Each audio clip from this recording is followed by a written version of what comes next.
Assalamualaikum warahmatullahi wabarakatuh. Selamat pagi anak-anak semua. Salam sejahtera bagi kita semua. Dan semoga pada hari ini kita masih diberikan kesempatan oleh Allah Subhanahu wa Ta'ala untuk mempelajari pembelajaran dan melaksanakan kegiatan kita hari ini. Baiklah anak-anak, hari ini kita masih mempelajari bab 9, bab terakhir di dalam pelajaran kelas 8, yaitu kembangkan kegemaran membaca, yang berada di halaman 233 sampai 264. Hari ini kompetensi dasar yang akan kita pelajari ada dua, yaitu kompetensi dasar 3.18, yaitu menelaah unsur buku fiksi dan non-fiksi yang dibaca. Dan yang kedua, kompetensi dasar 4.18, menyajikan tanggapan terhadap buku fiksi dan non-fiksi yang dibaca secara lisan atau tertulis. Dari kedua KD tersebut, maka tujuan pembelajaran kita hari ini adalah setelah mempelajari materi ini, kamu diharapkan mampu untuk 1. Menemukan unsur kebahasaan dan menelaah unsur buku fiksi dan non-fiksi. 2. Menyajikan secara tulis dan lisan hal-hal yang disukai dari isi buku fiksi dan non-fiksi yang dibaca. Jadi ada 2 KD dan ada 2 tujuan pembelajaran yang akan kita pelajari pada hari ini. Baiklah, kita akan pelajari KD pertama, yaitu menelaah unsur buku fiksi dan non-fiksi yang dibaca. Di dalam KD ini ada 2 bagian yang akan kita pelajari, yaitu ungkapan sebagai unsur kebahasan dalam buku fiksi dan unsur-unsur lain yang menarik dalam buku fiksi. Kita akan pelajari bagian pertama dari KD ini, yaitu ungkapan sebagai unsur kebahasaan dalam buku fiksi. Lihat skema perbedaan unsur-unsur buku fiksi dan non-fiksi berikut ini. Perhatikan ya. Nah, ini adalah unsur-unsur buku fiksi. Ada 7 unsur-unsur buku fiksi. Yang pertama ada cover buku, ada rincian subbab buku, ada judul subbab, ada tokoh dan penokohan, tema cerita, dan bahasa yang digunakan serta penyajian alur cerita. Sementara pada unsur-unsur buku non-fiksi sama, ada 7 bagian juga dan ada beberapa bagian yang sama, yaitu di bagian pertama yaitu cover buku masih sama, rincian subbab juga sama, judul subbab sama. Yang berbeda mulailah daripada isi buku. Pada unsur buku non-fiksi, setelah judul subbab adalah isi buku, sementara di dalam unsur-unsur buku fiksi ada tokoh dan penokohan, cara menyajikan isi buku, bahasa yang digunakan, dan sistematika penulisan. Jadi ini adalah perbedaan unsur-unsur buku fiksi dan buku non-fiksi.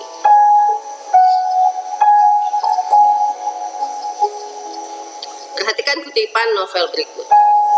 Hampir 1 jam kami kusuk dengan pelajaran masing-masing. Keheningan hanya dipecah oleh gemeratak kacang yang kami kunyah dan Said yang memompa Petromax yang meredup. Pelajaran rasanya masuk dengan gampang ke kepalaku. Tapi 1 jam aku mulai goyah dan berjuang berat melawan kelopak mata yang semakin berat. Tidak jelas benar dalam pikiranku seperti apa pondok Madani itu. Walau begitu, akhirnya aku putuskan nasibku dengan setengah hati.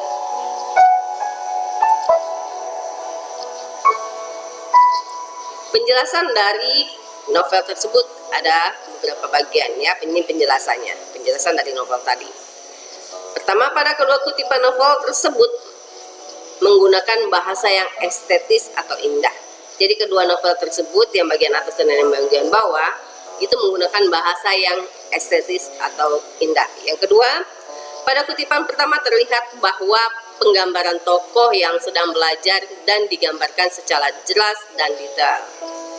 Yang ketiga, pada kutipan kedua terdapat kata berupa ungkapan setengah hati yang artinya menjalankan sesuatu dengan perasaan yang tidak sepenuhnya ikhlas atau terpaksa. Jadi dari cuplikan novel tadi ada 3 unsur buku fiksi yang ada di dalamnya. Yang pertama, menggunakan bahasa yang estetis atau indah, kemudian ada penggambaran tokoh, dan yang terakhir ada makna atau ungkapan. Ada kata yang menggunakan makna, ungkapan bermakna. Nah, kata setengah hati di dalam potongan novel tersebut disebut dengan ungkapan, yaitu kata atau kelompok kata yang bersusun tetap atau yang bersusunan tetap dan mengandung makna kiasan. Contoh lain dari selain kata setengah hati adalah kata lapang dada, berat hati, atau ringan tangan, dan lain sebagainya. Nah, selain ungkapan, biasanya di dalam buku fiksi itu kita juga dapat menemukan unsur menarik lainnya, seperti tema yang khas, penggambaran latar yang menakjubkan, karakter tokoh-tokoh yang memesona, dan amanat yang menyentuh relung hati. Jadi, selain unsur ungkapan atau selain ungkapan, unsur-unsur fiksi atau sering disebut dengan unsur intrinsik juga merupakan daya tarik tersendiri dari sebuah buku fiksi. Masih ingat ya pembelajaran sebelumnya? Di dalam buku fiksi itu ada bagian-bagian yang seperti ini. Ada tema, tokoh, latar, amanat, gaya bahasa, dan alur. Selanjutnya, bagian B yang akan kita pelajari yaitu unsur-unsur menarik lainnya dalam buku fiksi. Perhatikan cuplikan teks cerpen berikut. Kota kami terletak di dataran tinggi di lereng Gunung Singgalang. Karena itu, hujan dan kabut di sana seolah-olah turun sesukanya. Kadang-kadang pagi, siang, petang, atau malam hari. Ada kalanya juga dari pagi sampai malam, ataupun sebaliknya, bahkan ketika kemarau mungkin sedang meretak-retakkan tanah di kotamu. Tetapi karena sejak muncrat ke dunia sudah bergaul dengan cuaca seperti itu, warga kota tak mengumpat ketika kabut mendadak turun dari bukit dan gunung, atau hujan tiba-tiba menderap laksana suara kaki belasan ekor kuda. Paling-paling orang hanya bergumam seperti menghadapi anak yang nakal.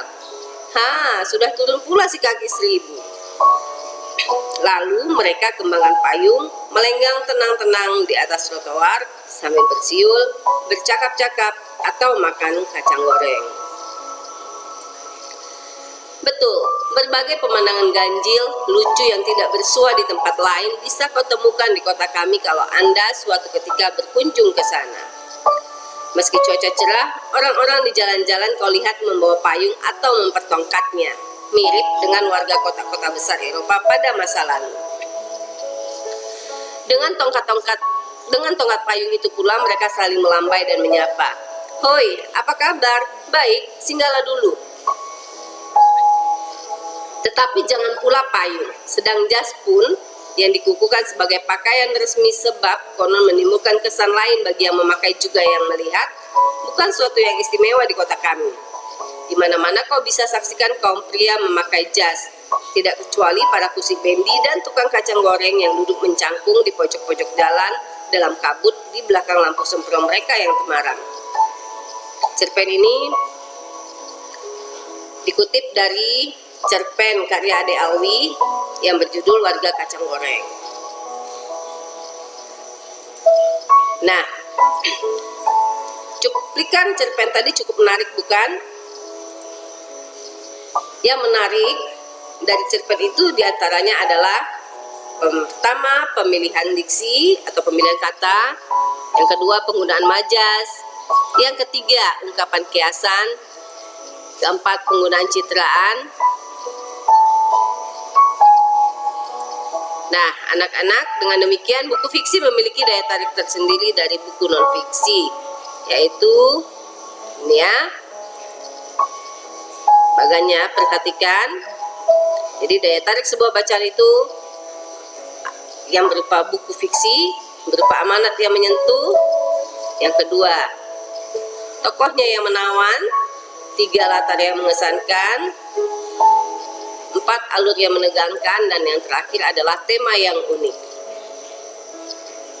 Nah, sekarang kita pelajari bagian tersendiri dari HD 318, yaitu frasa adjektiva. Hal ini sangat penting dalam sebuah buku buku fiksi. Frasa adjektiva adalah frasa yang unsur intinya berupa kata sifat. Selain itu, frasa adjektiva berkombinasi dengan kata agak, kurang, lebih, sangat, dan paling. Contoh, kata baik digabung menjadi agak baik, kurang baik. Kata cantik bisa menjadi sangat cantik dan paling cantik. Baiklah, itulah materi tentang KD 318. Sekarang perhatikan tugas berikut sebagai bahan untuk lebih memperdalam materi tadi. Kamu bisa gunakan buku paketmu atau buku lain yang berkaitan dengan pembelajaran kita hari ini untuk membantu kamu menjawab tugas-tugas berikut. 1. Buatlah kalimat dengan menggunakan ungkapan-ungkapan berikut dan tentukanlah makna dari ungkapan tersebut. Masukkan jawabanmu ke dalam tabel seperti ini. Ada 10 ungkapan, kemudian di sini kamu tulis kalimatnya, dan selanjutnya di dalam kolom yang ini kamu tuliskan arti dari ungkapan tersebut masing-masing. Yang kedua, tugas kita hari ini adalah membaca cerpen atau bacalah cerpen yang berjudul Hukuman Manis buat Arya yang terdapat dalam buku paket di halaman 251. Kemudian catatlah hal-hal menarik dengan panduan format berikut. Ini adalah formatnya. Jadi kamu lihat temanya, daya tarik dari temanya apa, daya tarik dari alurnya apa, dan selanjutnya sampai pada daya tarik dari gaya bahasa di dalam cerpen tersebut. Itu adalah untuk materi KD 3.18. Sekarang kita akan mempelajari KD 4.18, yaitu menyajikan tanggapan terhadap buku fiksi dan non-fiksi yang dibaca secara lisan dan tertulis. Ada 3 bagian yang akan kita pelajari pada KD ini, yaitu pertama daya tarik bacaan, yang kedua berdiskusi tentang isi buku, dan yang ketiga adalah menceritakan isi buku dengan jujur. Baik, kita akan pelajari bagian pertama, yaitu daya tarik bacaan. Jenis bacaan buku itu terbagi 2, ada fiksi dan non-fiksi. Sedangkan daya tariknya ada berupa, kalau daya tarik dari buku fiksi ada tema atau amanat, ada penokohan, ada alur atau latar. Sementara untuk daya tarik buku non-fiksi ada kelogisan argumen dan ada kelengkapan data. Lalu bagaimana cara kita menemukan daya tarik bacaan dalam bentuk cerita? Nah, yang pertama sekali, bacalah buku secara keseluruhan. Setelah membaca buku secara keseluruhan, maka kamu pahami makna, tema, penokohan, alur, dan unsur-unsur lain dalam buku fiksi. Atau pahami kelogisan dan kejelasan hubungan antar gagasan dan fakta dari buku non-fiksi yang kamu baca. Selanjutnya, mencatat hal-hal menarik yang ada di dalam buku tersebut. Itu adalah langkah-langkahnya. Sekarang bagian kedua, yaitu berdiskusi tentang isi buku. Sebelumnya, kita harus tahu tujuan dari diskusi itu apa. Tujuan diskusi adalah memecahkan suatu masalah. Itu adalah tujuan utama dari sebuah diskusi. Dan biasanya masalah itu adalah sesuatu yang harus kita pecahkan atau diselesaikan. Dan terakhir, masalah itu pasti ada atau penting dilakukan diskusi karena masalah yang ada harus diselesaikan secara bersama untuk mencapai kata sepakat. Jadi gunanya diskusi adalah memecahkan masalah secara bersama-sama sehingga menimbulkan kata mufakat. Perhatikan contoh teks berikut. Teks ini ada juga di halaman 258 pada buku paket atau buku siswa yang kamu miliki. Kamu boleh membacanya juga melalui buku paketmu. Perhatikan baik-baik teks ini. Nah, sudah? Baik.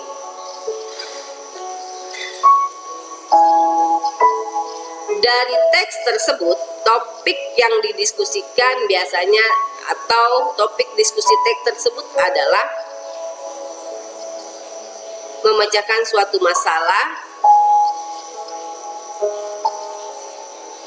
dan diskusi penting untuk menyelesaikan masalah yang ada secara bersama pula untuk mencapai kata sepakat. Lanjut. Tugas 93B. Maaf, bukan 93 tapi 92 ini ya. Salah ya anak-anak, perhatikan, jangan lupa ini diganti menjadi angka 2, bukan 3. Nah, untuk tugas 92B ada yang pertama, menjawab pertanyaan berikut ini. Manakah pernyataan-pernyataan di bawah ini yang mengandung masalah? Jadi ada 5 pernyataan, silahkan pilih mana menurut kamu di antara kelimanya ini yang mengandung masalah. Kemudian yang kedua, bacalah sekurang-kurangnya 2 artikel dari majalah, surat kabar, atau dari internet. Kemudian tentukanlah masalah yang ada, solusi yang ditawarkan oleh artikel tersebut. Nah, kemudian kamu sajikan dalam bentuk format yang ada juga di halaman 263 buku paketmu. Perhatikan ya. Sudah? Baiklah anak-anak ya. Demikianlah pembelajaran kita hari ini. Semoga kalian bisa memahaminya dan dapat bermanfaat.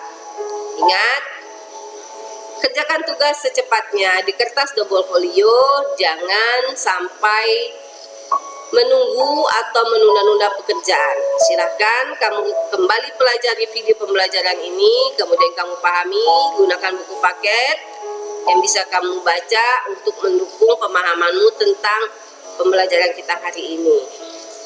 Waalaikumsalam warahmatullahi wabarakatuh. Terima kasih atas perhatiannya. Assalamualaikum warahmatullahi wabarakatuh.